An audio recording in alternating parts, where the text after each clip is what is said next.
Hello friends, good afternoon. আমি পাপিয়া। আজকে directly লাঞ্চে বসে আপনাদের শেয়ার করছি কী রান্না করেছি। এই যে এখানে করেছি ভাত, এখানে শুকনো লঙ্কা দিয়ে আলু সেদ্ধ মাখা, এখানে করেছি ঢ্যাঁড়স আলু পোস্ত, আর এখানে করেছি আলু পটল দিয়ে কারি, নিরামিষ। আর মাছও ভেজেছি, সেটা আমি নিইনি আজকে, যেহেতু আমার মঙ্গলবার। আমি তো মাছ ভাজা আজকে খাবো না, তাই ওটা আপনার সাথে শেয়ার করতে পারলাম না। আর এখানে করা আছে চাটনি। চাটনিটা আমি করেই রেখেছি, ওটা খাওয়ার সময় একটু বের করে নিই।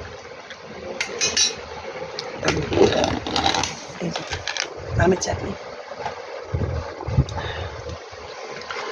এই আজকে রান্নার মেনু। তা আপনারাও আজকে কে কী দিয়ে খাচ্ছেন জানাবেন কমেন্ট সেকশানে।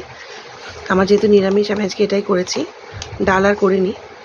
তো কেমন লাগলো আমার লাঞ্চের ভিডিও প্লিজ কাইন্ডলি কমেন্ট সেকশানে জানাবেন। ভালো লাগলে লাইক, কমেন্ট, শেয়ার, সাবস্ক্রাইব, আর আমার আইডিটাকে ফলো করতে ভুলবেন না। ভালো থাকবেন সবাই। টাটা। আবার আসছি পরে নতুন ভিডিও নিয়ে। টাটা।